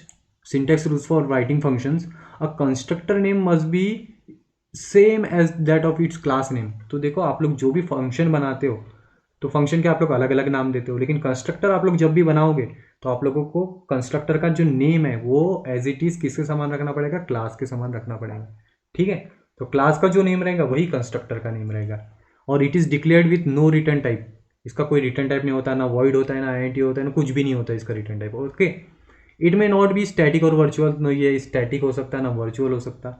It should be public only in circumstance, it should be public only. तो देखो पब्लिक होता है ये, मेनली सबसे ज़्यादा पब्लिक ही होता है, लेकिन कुछ रेयर सर्कमस्टांस में से ये प्राइवेट हो सकता है, ठीक है। तो जनरली हम लोग फंक्शंस प्राइवेट रखते भी नहीं है, तो मेनली ये पब्लिक ही होते हैं। देन देखो कंस्ट्रक्टर को डिक्लेयर कैसे किया जाता है और उसका सिंटैक्स देख लो सिंपल सा। तो देखो ये मेरा जैसा क्लास है, ये मैंने क्लास का नेम दे दिया। देन प्राइवेट यहाँ पे डेटा मेंबर आ जाएगा। देखो पब्लिक सेक्शन में मैं क्लास नेम दूंगा, क्या दूंगा, क्लास नेम। कंस्ट्रक्टर का जो नेम होता है वो क्लास नेम के सेम ही होता है, तो जो भी क्लास का नेम रहेगा वो कंस्ट्रक्टर का नेम रहेगा। देन उसके आगे पैरेंथेसिस लगेगी, क्या लगेगी, पैरेंथेसिस। देन यहाँ पे मैंने यहाँ पे सेमीकोलन लगा दिया। अब कंस्ट्रक्टर को यहाँ पे मैं इंटरनली भी डिफाइन कर सकता हूँ, मतलब जैसे हम लोगों ने इनसाइड क्लास और आउटसाइड क्लास किया ना वैसे। अगर आउटसाइड अगर आप लोगों को करना है तो आप लोग इस तरीके से कर सकते हो। अगर इंटरनली करना है तो यहीं पे करली ब्रासेस लगा दो, और अगर आउटसाइड करना है जैसे मैंने यहाँ पे डिक्लेयर किया हो तो आउटसाइड इस तरीके से क्लास नेम लगाओ। यहाँ पे तो पहले कोई रिटर्न टाइप नहीं आएगा क्योंकि इसका कोई रिटर्न टाइप नहीं है, तो डायरेक्टली क्लास नेम आ जाएगा, स्कोप रिजोल्यूशन ऑपरेटर आ जाएगा और क्लास नेम आ जाएगा। क्लास नेम मतलब वही कंस्ट्रक्टर का नेम, क्योंकि वो तो सेम है क्लास नेम के। तो class name, scope resolution operator, फिर से क्लास नेम और पैरेंथेसिस, देन यहाँ पे कंस्ट्रक्टर की बॉडी। ओके, तो ये देखो कुछ पॉइंट्स लिखा हूँ मैंने, आप लोग थोड़ा नोट्स में देख लोगे। और वही है सारी चीज़ें कि वो वर्चुअल वगैरह नहीं हो सकते, इसको कुछ एग्जांपल दिया हो, ये भी आप लोगों को करने की ज़रूरत नहीं है। पैरामीटराइज कंस्ट्रक्टर और ये बहुत सारी चीज़ें दी है, ये इतनी सारी चीज़ें करने की ज़रूरत नहीं है। फंक्शन ओवरलोडिंग पर होंगे तो आप लोगों को कंस्ट्रक्टर ओवरलोडिंग भी समझ में आ जाएंगी। ओके, तो ये काफ़ी सारी चीज़ें हैं कंस्ट्रक्टर से रिलेटेड। देन इसके बाद में जो है वो है कॉपी कंस्ट्रक्टर है, ये थोड़ा इंपॉर्टेंट है, ठीक है, इंपॉर्टेंट नहीं है, सॉरी ये इंपॉर्टेंट नहीं है। कॉपी कंस्ट्रक्टर भी आप लोगों को देखने की ज़रूरत नहीं है। लेकिन जो डिस्ट्रक्टर है ये है M I M P destructor. तो ये वो क्या करता है, कंस्ट्रक्टर ऑटोमेटिकली इनिशियलाइज करता है ऑब्जेक्ट को, बट ये क्या करेगा, ये ऑब्जेक्ट को डिस्ट्रॉय करता है। ये क्या करता है, ऑब्जेक्ट को डिस्ट्रॉय करता है। कब करता है, जब उसका स्कोप खत्म हो जाता है, ऑब्जेक्ट का जैसे यूज़ खत्म हो गया तो डिस्ट्रक्टर क्या कर देगा, ऑब्जेक्ट को डिस्ट्रॉय कर देगा, मेमोरी से उसको हटा देगा।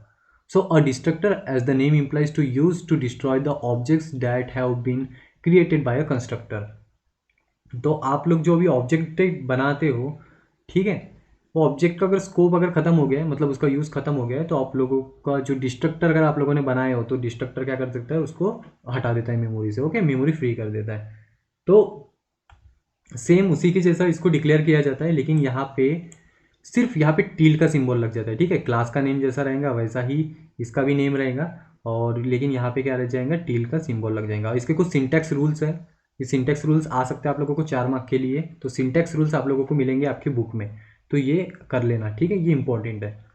तो it is declared with return type, it is declare with no return type since it can never return any value. तो देखो ये इसका भी जो रिटर्न टाइप है ये रिटर्न टाइप नहीं होता कोई इसका, ठीक है। इसके कोई आर्गूमेंट्स भी नहीं होते। इवन आप लोग कंस्ट्रक्टर में आर्गूमेंट्स दे सकते हो, लेकिन डिस्ट्रक्टर में आर्गूमेंट्स देखने का कोई यूज़ ही नहीं है, ठीक है। It should have public access in the class declaration, और ये हमेशा पब्लिक सेक्शन में होना चाहिए, ओके। तो देखो डिस्ट्रक्टर का मैंने एक छोटा सा प्रोग्राम बनाया हूँ, ये आप लोग अगर ऊपरी ऊपरी देख लोगे तो ठीक रहेगा, लेकिन वो जो रूल्स है और उसका डिक्लेरेशन वगैरह और डिस्ट्रक्टर क्या होता है वो आप लोगों को पढ़ना होगा, ओके। देन ऑपरेटर ओवरलोडिंग आता है। ऑपरेटर ओवरलोडिंग ये सबसे इंपॉर्टेंट टॉपिक है। ऑपरेटर ओवरलोडिंग रिलेटेड है, आप लोगों को ओवरलोडिंग पता होगा। ओवरलोडिंग मतलब क्या होता है, फंक्शन ओवरलोडिंग मतलब क्या होता है, अगर आप लोगों ने पढ़े होंगे तो फंक्शन ओवरलोडिंग का मतलब होता है कि हम लोग एक ही नाम के फंक्शन जब दो या दो से ज़्यादा यूज़ करते तब, ठीक है, दो या दो से ज़्यादा हम लोग जब डिफाइन करते हैं एक ही नाम के फंक्शन तब होता है, लेकिन उसमें उसके पैरामीटर्स अलग होते हैं, आर्गूमेंट्स अलग होते हैं, उसका रिटर्न टाइप अलग होता है, ओके। तो ऑपरेटर ओवरलोडिंग क्या है, ऑपरेटर ओवरलोडिंग अच्छे से सुन लो। ऑपरेटर ओवरलोडिंग मतलब हम लोग किसी ऑपरेटर का एक अलग यूज, अब देखो जैसे प्लस एक ऑपरेटर, अपना क्या है प्लस एक ऑपरेटर, तो अगर हम लोग प्लस का यूज अगर कोई दूसरी चीज के लिए अगर कर रहे हैं तो वो हो जाएंगी ऑपरेटर ओवरलोडिंग, ओके। तो यहाँ पे हम लोग जो एक टाइप का फंक्शन बनाने वाले जिसमें हम लोग काय का यूज करेंगे, ऑपरेटर का यूज करेंगे, ठीक है। कॉल करने के लिए हम लोग ऑपरेटर का यूज करेंगे, और ऑपरेटर कौन से भी हो सकते हैं, ठीक है, लेकिन कुछ ऑपरेटर्स है जो कि ओवरलोड नहीं हो सकते, ओके। सिंपल सी थेरी है। क्वेश्चन देखो काफी इसके पूछे गए हैं। इन सी प्लस प्लस, देखो इसको मैं थोड़ा जूम कर लेता हूँ। In C plus plus the user defined data types can behave in much in same way, ये है अपनी थेरी है, इसकी जरूरत नहीं है। ये देख लो आप लोग, we can overload all the operators, ऐसे कुछ ऑपरेटर्स आप लोग ओवरलोड नहीं कर सकते। तो देखो एक डॉट ऑपरेटर है, डॉट पॉइंटर ऑपरेटर है, और स्कोप रिजोल्यूशन ऑपरेटर है, size of operator, conditional operator है, इसको आप लोग ओवरलोड नहीं कर सकते, ओके। डिफाइन कैसे करते हैं वो देख लो, डिफाइन करना ईजी है। तो डिफाइन देखो कैसे करेंगे, जनरल फॉर्म देखो उसका, रिटर्न टाइप होता है, क्या होता है रिटर्न टाइप होता है, जो भी फंक्शन का रिटर्न टाइप होता है सेम वैसा, और उसके बाद में क्लास का नेम रहेगा, क्लास का नेम तो रहेगा ही, okay. Then scope resolution operator, ये मैं आउटसाइड कर रहा हूँ, ओके। स्कोप रिजोल्यूशन ऑपरेटर रहेगा। देन ऑपरेटर, ये जो ऑपरेटर है ना, ये ऑपरेटर कीवर्ड है, ये आप लोगों को लिखना ही पड़ता है। ऑपरेटर आप लोगों को कीवर्ड ये लिखना पड़ेगा, और फिर ओपी लिखा है।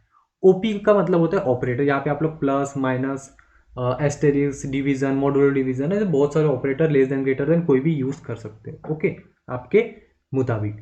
और फिर आर्गुमेंट लिस्ट आ जाती है, सेम जैसे फंक्शन हम लोग लिखते हैं, फिर फंक्शन की बॉडी।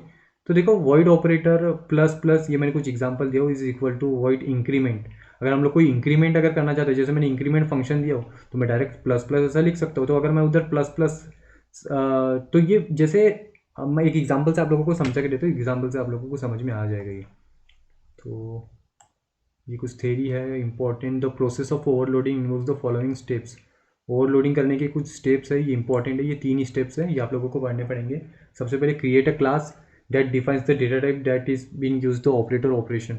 ओवरलोडिंग ऑपरेशन क्लास बनानी पड़ेगी, क्लास तो बनाना जरूरी है। Then declare the operator function operator op, तो ये ऑपरेटर एक कीवर्ड रहेगा, और ऑपरेटर ओपी मतलब ये ओपी मतलब प्लस माइनस जो भी है वो रहेगा, ओके। और पब्लिक पार्ट में आप लोगों को बनाना है, इट में be either a member function और अ फ्रेंड फंक्शन। तो देखो मेंबर फंक्शन भी हो सकता है, फ्रेंड फंक्शन भी हो सकता है, okay. Define the operator function to implement the required operation, उसके बाद में डिफाइन करना इंपॉर्टेंट है, तो ये चीज़ आप लोगों को करना पड़ेगा। देन एक क्वेश्चन आता है, difference between operator function as member function and as a friend function का। तो operator function, member function and friend function की मैंने 3 डिफरेंस बिटवीन लिखा हो, ये आप लोगों को पढ़ना होगा, ठीक है। सारा थ्योरी पार्ट है, ये आप लोग थोड़ा पढ़ लोगे। देन ऑपरेटर ओवरलोडिंग के रूल्स है, ये ऑपरेटर ओवरलोडिंग के रूल्स भी आते हैं एग्जाम में, और 4 मार्क के लिए पूछ सकता है, ठीक है। तो ऑपरेटर ओवरलोडिंग का आप लोगों को वैसे भी करना ही है, इंपॉर्टेंट है। तो देखो मैंने एक यूनरी माइनस का एग्जाम्पल दिया हो, इसमें देखो यहाँ पे मैंने एक 3 फंक्शन बनाया हो, जहाँ पे मैंने एक ऑपरेटर, ये जो है ना यहाँ पे ऑपरेटर ओवरलोडिंग किया हो। देखो माइनस का यूज़ तो पता है, माइनस का यूज़ सब्ट्रैक्ट करने के लिए होता है, लेकिन यहाँ पे मैंने फंक्शन के नेम में माइनस का यूज़ किया हो। तो देखो वॉइड ऑपरेटर, ऑपरेटर लगाना जरूरी है, देन माइनस, और या फिर पैरेंथेसिस। देन ये क्लास में मैंने किया हो, ये गेट डेटा को मैंने यहाँ पे डिफाइन कर लिया, गेट डिस्प्ले को डिफाइन कर लिया, फिर देखो माइनस को मैंने यहाँ पे डिफाइन किया। तो यहाँ पे मैंने क्या किया, X equals to minus X लिखा और Y equals to minus Y लिखा हो। तो क्या होगा, जैसे यहाँ पे माइनस एक्स और माइनस वाई मैंने जैसे दे दिया, तो ये कुछ नहीं कर रहा है, बस एक्स आप लोगों को पता होगा, एक्स के माइनस एक्स हो जाएगा, माइनस वाई हो जाएगा, ठीक है।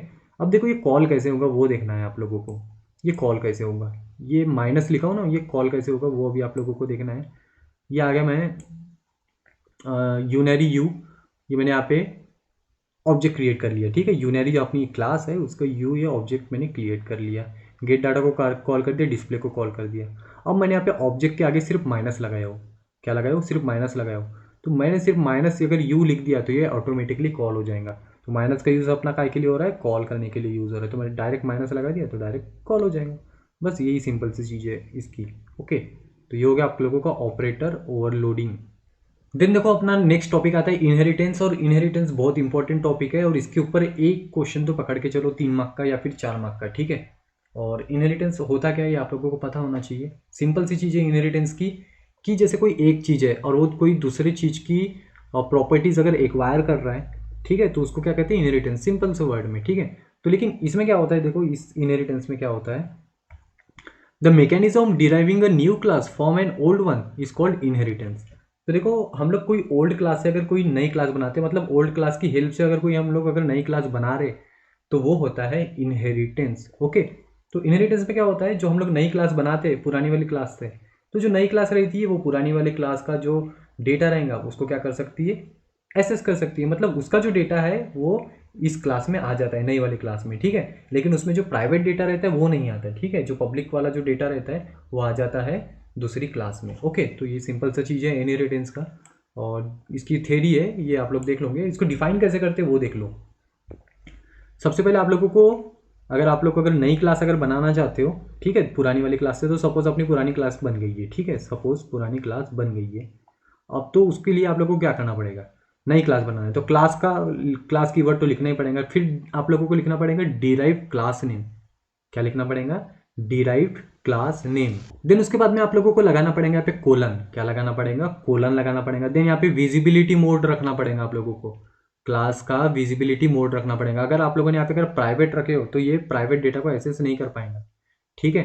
पब्लिक ही आप लोग रखोगे, मोस्टली आप लोग क्या रखोगे, पब्लिक रखोगे। पब्लिक आप लोगों को इसका विजिबिलिटी मोड रखना पड़ेगा कि आप लोगों को पब्लिक डेटा जो है उसको एक्सेस करना है, तो पब्लिक डेटा यहाँ पे पब्लिक आप लोग उसका विजिबिलिटी मोड रख दो। और उसके बाद में बेस क्लास का नेम आ जाएगा, मतलब जो भी क्लास से आप लोग ये नई वाली क्लास बनाना चाहते हो वो, और देन यहाँ पे फिर क्लास की बॉडी आ जाएगी। ओके, तो यहाँ पे कुछ थ्योरी पार्ट दिया हुआ है, वो थ्योरी पार्ट देख लो। द कोलन, ये देखो, the colon indicates that the derive class name is derive from base class. तो कोलन क्या इंडिकेट करता है, ये जो डिराइव क्लास है ये बेस क्लास से डिराइव्ड हुई है। द विजिबिलिटी, ये जो विजिबिलिटी मोड होता है ना ये ऑप्शनल होता है, ठीक है। If present may be either private और पब्लिक, तो ये प्राइवेट और पब्लिक हो सकता है। Okay, the default visibility mode is private. अगर आप लोगों ने यहाँ पे कुछ नहीं दिए तो वो प्राइवेट में चले जाता है। ओके, देन नेक्स्ट देखो, visibility mode specifies whether the features of the base class are privately derived और पब्लिकली डिराइव्ड। तो ये चीज़ इंपॉर्टेंट है कि वो अगर पब्लिकली अगर डिराइव्ड है, ठीक है, तो आप लोगों को भी यहाँ पे पब्लिक करना पड़ेगा, ठीक है। देन उसके बाद में कुछ इनहेरिटेंस के टाइप्स हैं, और यही है जिसके ऊपर सबसे ज़्यादा क्वेश्चन पूछा गया है। तो बहुत सिंपल सा है, सिंगल इनहेरिटेंस है, मल्टीपल इनहेरिटेंस है, हिरार्चिकल इनहेरिटेंस है, मल्टी लेवल है, और हाइब्रिड इनहेरिटेंस है। तो देखो सिंगल इनहेरिटेंस क्या होता है, a derive class with only one base class is called single inheritance. तो देखो ये जो बी है यहाँ पे, ये बी है डिराइव क्लास। आप लोगों को एग्जाम में क्वेश्चन आता है, आप लोगों को सिंपल सा डिफाइन करना होता है और एक डायग्राम बनानी पड़ती है और छोटा सा एक्सप्लेनेशन। ओके, तो बी डिराइव क्लास है और ए जो है वो बेस क्लास है। तो ये जो डिराइव क्लास है सिर्फ एक ही क्लास से बनी हुई है, तो इसीलिए ये है सिंगल इनहेरिटेंस। ओके, छोटा सा एग्जांपल देखो उसका, इसको किस तरीके से डिफाइन किया गया है। तो देखो बी क्लास अगर आप लोगों को डिफाइन करनी है, ठीक है, तो विजिबिलिटी एक रखनी पड़ेगी आप लोगों को, जो भी आप लोग रख रहे हो। और ये ए क्या है, बेस क्लास है, और फिर उसकी बॉडी। ओके, तो इस तरीके से आप लोग डिफाइन कर सकते हो सिंगल इनहेरिटेंस। नेक्स्ट देखेंगे अभी हम लोग, इसका मैंने प्रोग्राम दिया, प्रोग्राम करने की जरूरत नहीं है। मल्टीपल इनहेरिटेंस, मल्टीपल इनहेरिटेंस में क्या होता है, जो भी आप लोगों की डिराइव क्लास होती है वो दो या दो से ज़्यादा क्लास को दो या दो से ज़्यादा उसकी बेस क्लास होती है, ठीक है। और derive class with several base classes, बहुत सारी जिसकी बेस क्लासेस होती है वो होता है मल्टीपल इनहेरिटेंस।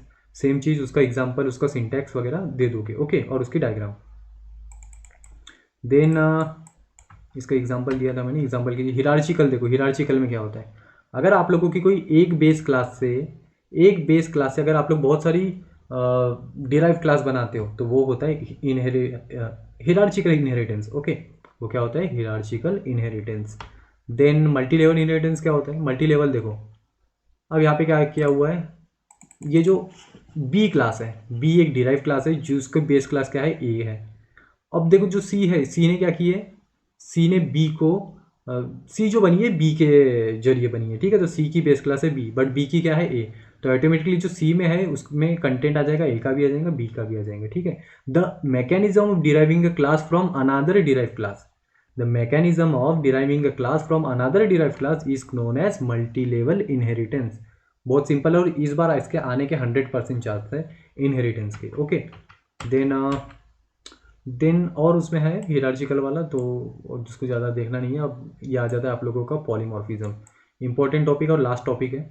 इसके बाद में फाइल वाला भी है वैसे, तो पॉलीमॉर्फिज्म देख लो। पॉलीमॉर्फिज्म क्या होता है? ओके, तो पॉलीमॉर्फिज्म, अब पॉलीमॉर्फिज्म मीन्स वन नेम। क्या होता है? Polymorphism mean one name multiple forms. जैसे हम लोग फंक्शन ओवरलोडिंग कर रहे थे, फंक्शन ओवरलोडिंग भी एक पॉलीमॉर्फिज्म का टाइप ही है, जिसमें नाम एक ही होता है लेकिन उसके फॉर्म्स अलग होते हैं, उसके यूजेस अलग अलग होते हैं, ओके। तो वही चीज़ है, polymorphism means one name multiple forms. It can be broadly classified into two categories as shown below. तो देखो पॉलीमॉर्फिज्म की दो कैटेगरी में डिवाइड किया गया है। तो एक कंपाइल टाइम पॉलीमॉर्फिज्म होता है, एक रन टाइम पॉलीमॉर्फिज्म होता है, ठीक है। कंपाइल टाइम पॉलीमॉर्फिज्म में देखो क्या क्या आता है, फंक्शन ओवरलोडिंग आती है, ऑपरेटर ओवरलोडिंग आती है, जो अपन ने देख ली। लेकिन रन टाइम में क्या आता है? वर्चुअल फंक्शंस आते हैं। वर्चुअल फंक्शंस देखो क्या होते हैं, कंपाइल टाइम तो हम लोगों ने देख लिया है काफ़ी सारा।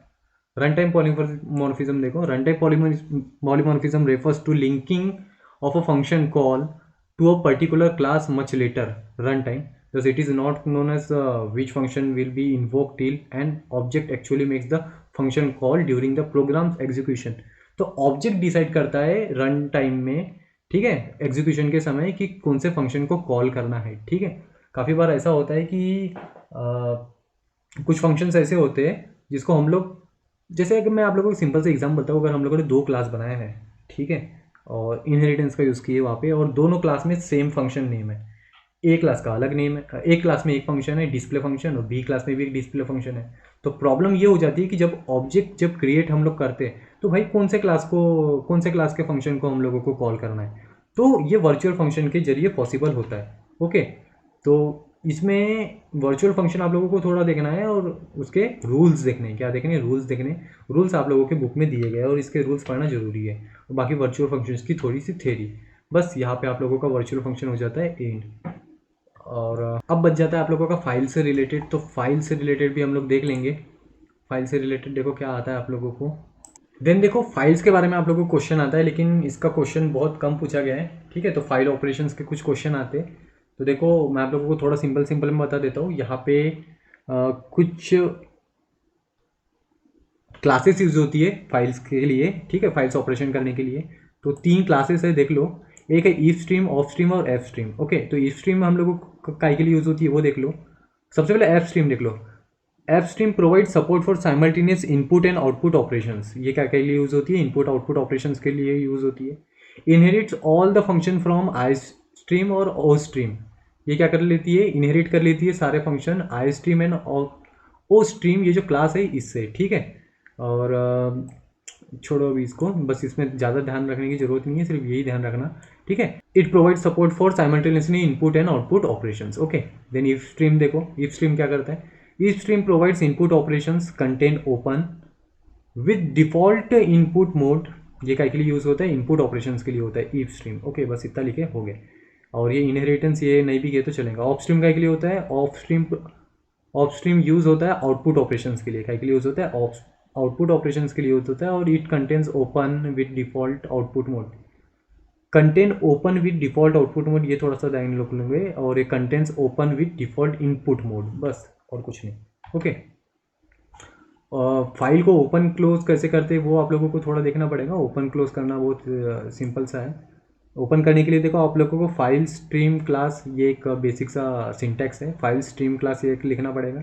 स्ट्रीम क्लास जो भी है आप लोगों की, वो स्ट्रीम का एक ऑब्जेक्ट बनाना पड़ेगा, ठीक है। स्ट्रीम ऑब्जेक्ट बनाने के बाद में स्ट्रीम ऑब्जेक्ट डॉट ओपन, और यहाँ पे फाइल का नेम, जो भी आप लोगों को फाइल ओपन करनी है C++ में। तो ईफ स्ट्रीम इन फाइल, ये आप लोगों ने ईफ स्ट्रीम ये अपना क्लास है, ओके। इन फाइल ये अपना ऑब्जेक्ट बना लिया। फिर इन फाइल इन फाइल, ये अपना ऑब्जेक्ट डॉट, फिर ये अपन ने कॉल कर दिए ओपन, और ये डेटा वन, ये फाइल अपने को ओपन करनी है वो। क्लोज करने हैं तो सेम, क्लोज करनी है तो वही stream object dot close. Okay, तो इस तरीके से आप लोग ओपन और क्लोज कर सकते हो। देन फाइल मोड्स है, फाइल मोड्स जो है वो उतनी इंपॉर्टेंट नहीं है, ठीक है। लेकिन उसके बाद में जो फाइल पॉइंटर है, फाइल पॉइंटर इंपॉर्टेंट है, ये आप लोगों को करने पड़ेंगे। तो सिक जी क्या करता है, moves get pointer to a specified location. ये क्या करता है, गेट पॉइंटर को स्पेसिफाइड लोकेशन में क्या कर देता है, मूव कर देता है। सिक पी क्या करता है, moves put pointer to a specified location. Tell g क्या करता है, gives the current position of the get pointer. ये सारा गेट पॉइंटर से रिलेटेड है, ठीक है। और टेल पी क्या करता है, gives the current position of the put pointer. बस ये आप लोगों को पढ़ना है, हो गया सी प्लस प्लस इंट। अब आ जाते हैं 5 मार्क्स वाले क्वेश्चन में। अपन 5 मार्क्स वाले क्वेश्चन मैं आप लोगों को इसको थोड़ा सा मैं अभी यहाँ पे स्टॉप करता हूँ इस वीडियो को। 5 मार्क्स वाले क्वेश्चन और जो पेपर सोल्यूशन है 2020 का, वो मैं आप लोगों को नेक्स्ट वीडियो में कवर करता हूँ, ठीक है। मतलब इसी वीडियो का पार्ट 2 बनाता हूँ। तो डायरेक्टली अभी नेक्स्ट वीडियो पे आ जाओ आप लोग, ठीक है, और इसको स्टॉप कर सकते हो आप लोग। तो मिलते हैं नेक्स्ट वीडियो पे।